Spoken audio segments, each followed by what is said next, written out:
Hey, salut tout le monde et bienvenue pour cette première vidéo de collection de jeux vidéo pour l'année 2015.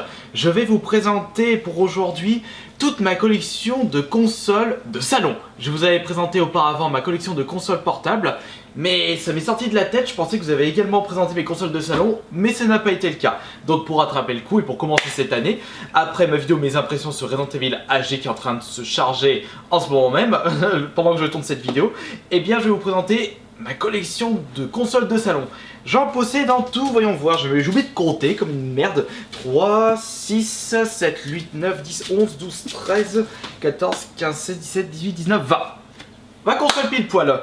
Pour les consoles de salon, je me demande si je dois en avoir plus pour les consoles portables. Mais il faut dire, ça prend moins de place, c'est moins cher et c'est plus facile à en trouver que les consoles de salon. Allez, on va commencer par laquelle. Toutes ces grosses boîtes, ça prend de la place. Alors, on va commencer par une grosse bouse. Bah, c'est un petit peu normal parce que c'est pas de mon âge. C'est la Sega Pico. Je sais même pas quand est-ce qu'elle est sortie, mais c'était une console de chez Sega sortie pour en tant que console éducative. Donc c'est un peu la V-Smile de Sega. Donc les jeux, c'est vraiment pas pour moi, c'est un peu de la merde. La maniabilité est foireuse, j'ai remarqué. C'est vraiment pas éducatif comme console. Faudrait que je vous fasse un petit test, un de ces quatre de cette console. Ensuite, on va passer par la très grande classique. D'ailleurs, je crois que c'est la console de salon la plus vendue. Je sais plus si c'est celle-là ou si c'est la NES.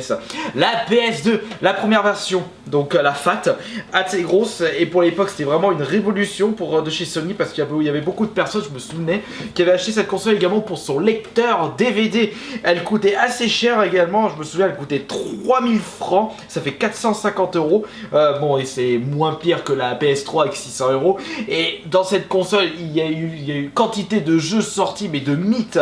Le Silent Hill 2, 3, les GTA. Il y a eu également des Crash. Non, quand tu vois les Crash, c'est plus la PS1. Je suis con par rapport à ça. Il y a les Burnout, Baldur's Gate. Si je regarde dans ma collection de jeux, il y a tellement de jeux sortis sur cette console. Je sais même pas par où le passer.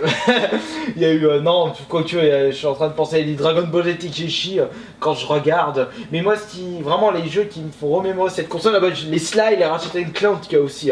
Mais moi, pour moi, cette console, c'est plus Silent Hill, ainsi que surtout GTA 3 et Vice City. C'est vraiment les jeux les plus mythiques sur cette console, enfin qui me passent par la tête en ce moment même. Aussi Time Splitter, voilà, j'avais oublié celui-là. Ensuite, ça c'est pour la PS2. Hop. Toi par terre. Là on a la Sega Master System 2. Il y a eu également une première version sortie qui était un petit peu plus épaisse, qui prenait un peu plus de place. Après moi c'est pas vraiment une console mythique pour moi parce qu'à l'époque quand j'avais l'âge de jouer aux consoles, quand c'était la guerre entre Sega et Nintendo, eh bien je ne jouais pas beaucoup aux consoles de Sega, donc c'est pour ça que moi c'est pas vraiment mythique cette console. Après en termes de ludothèque, on peut voir beaucoup de jeux qui sont également ressortis sur la Mega Drive comme Aladdin, Moonwalker, les Sonic. Il y avait également il est où ce jeu non, je l'ai pas sur celui-là, voilà, Columns. Pour moi, c'est Echo the Dolphin, Bubble.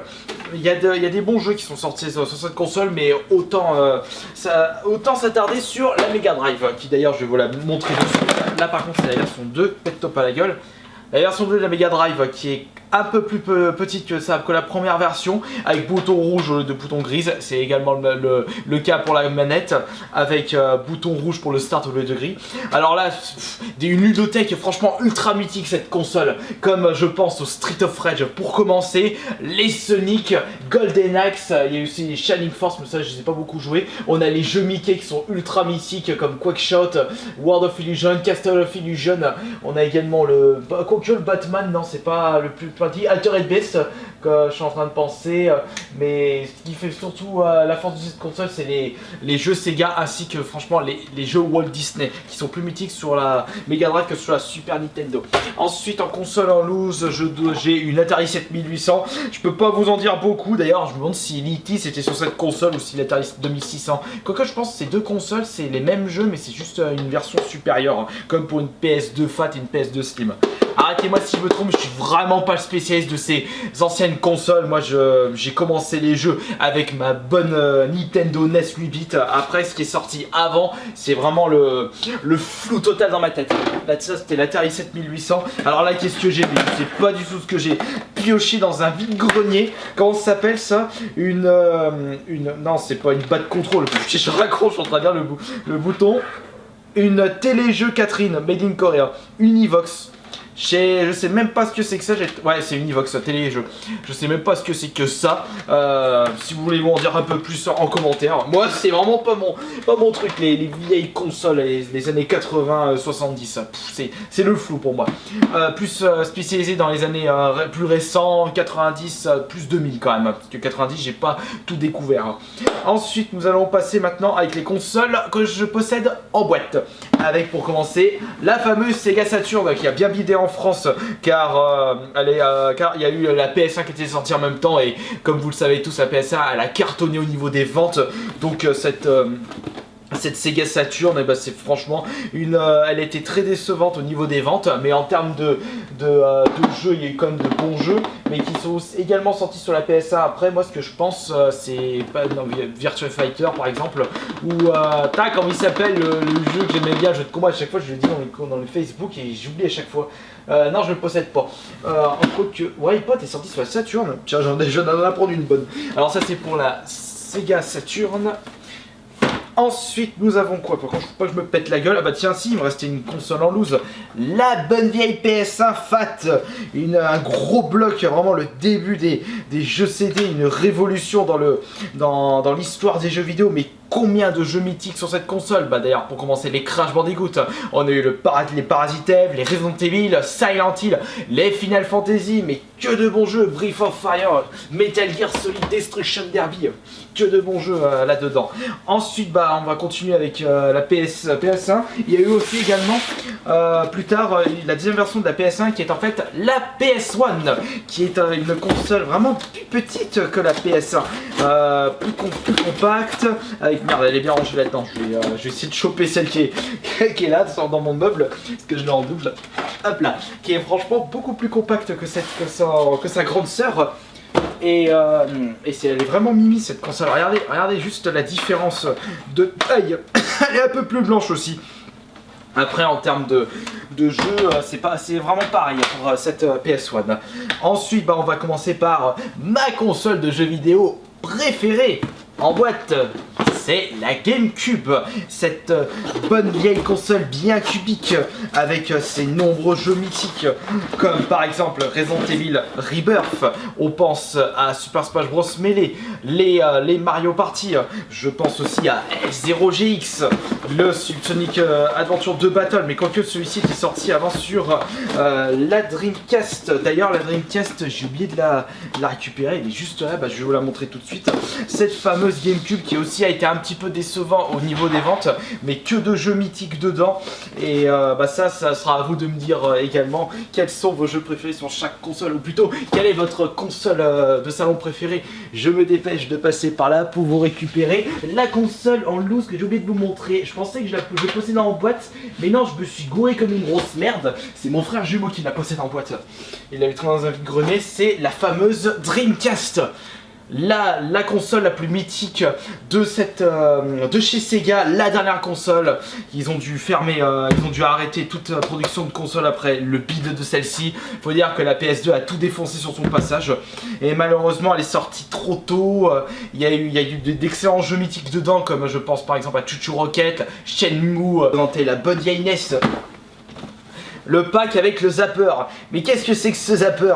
C'est en fait un accessoire, un pistolet ou avec le fameux jeu le plus mythique Duck Hunt. Bon, c'est pas le plus mythique, c'est Mario Bros le plus mythique, mais il était compris avec intégré dans le Mario Bros le Duck Hunt qui faisait partie de ce pack.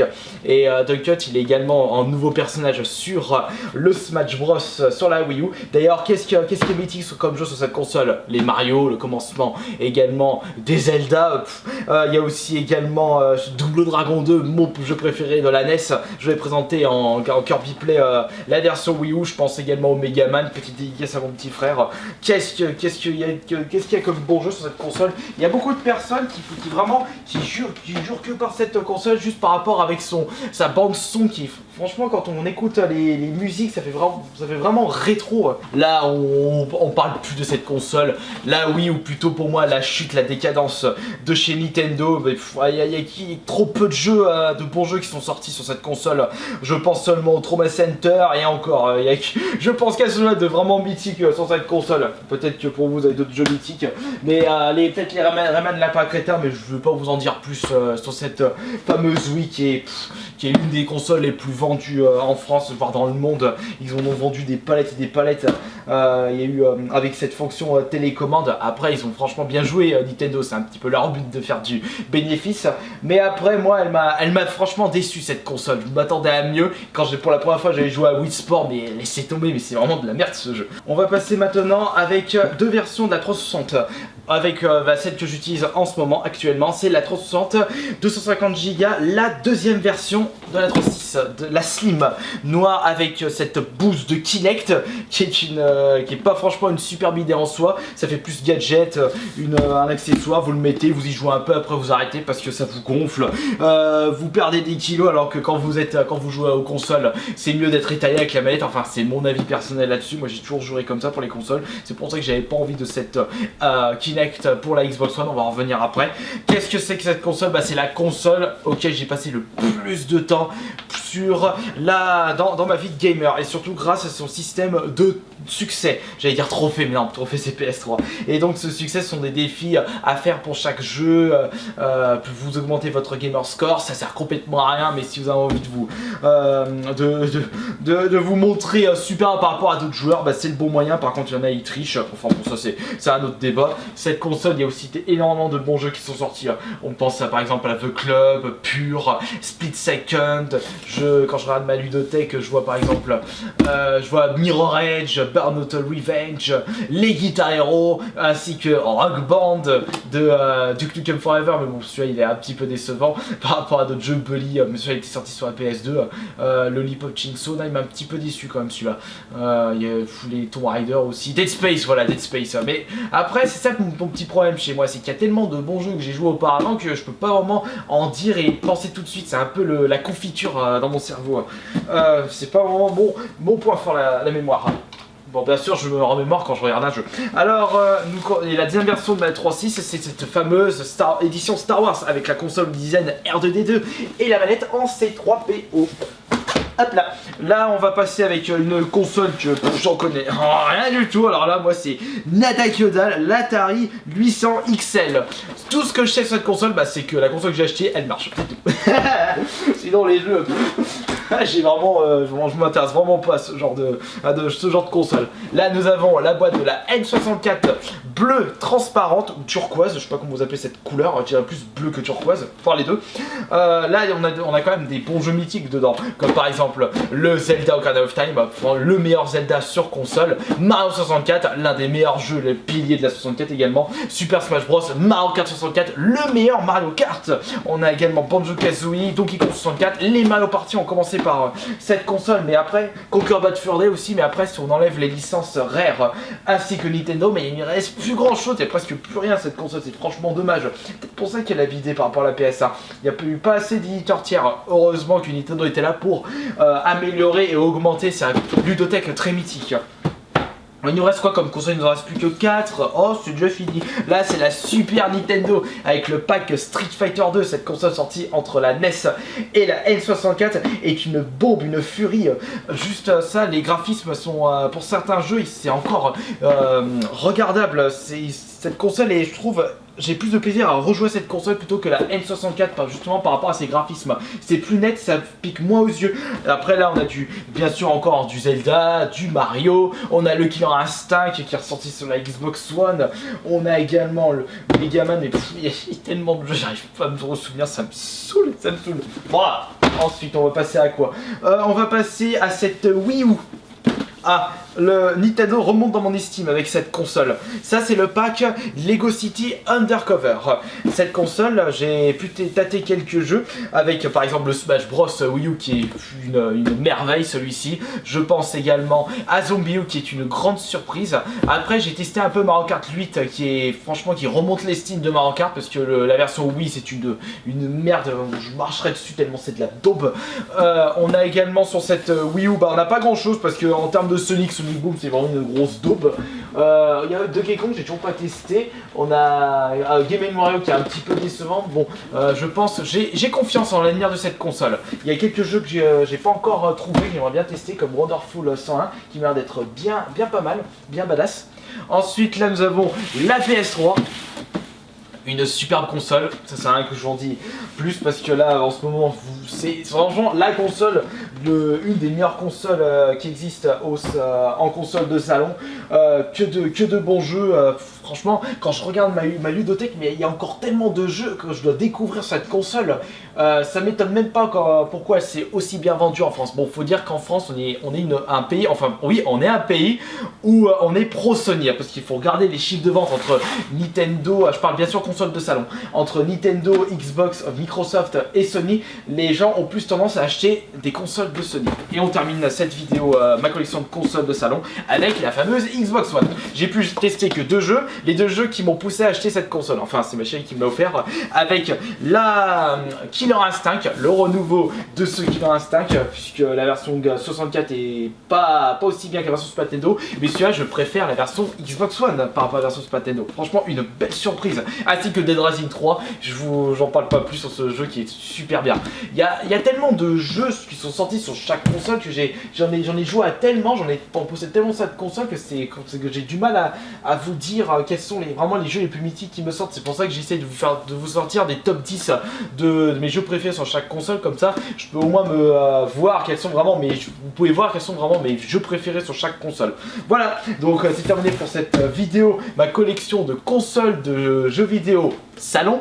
À vous de me dire en commentaire quelle est votre console préférée. Je pense qu'il y a beaucoup de personnes qui vont me sortir PS2, PS3, peut-être la GameCube, voire Dreamcast. Bon, enfin non, ça c'est à vous de me dire quelle est votre console de salon préférée. Allez, merci d'avoir visité cette vidéo et je vous dis à la prochaine.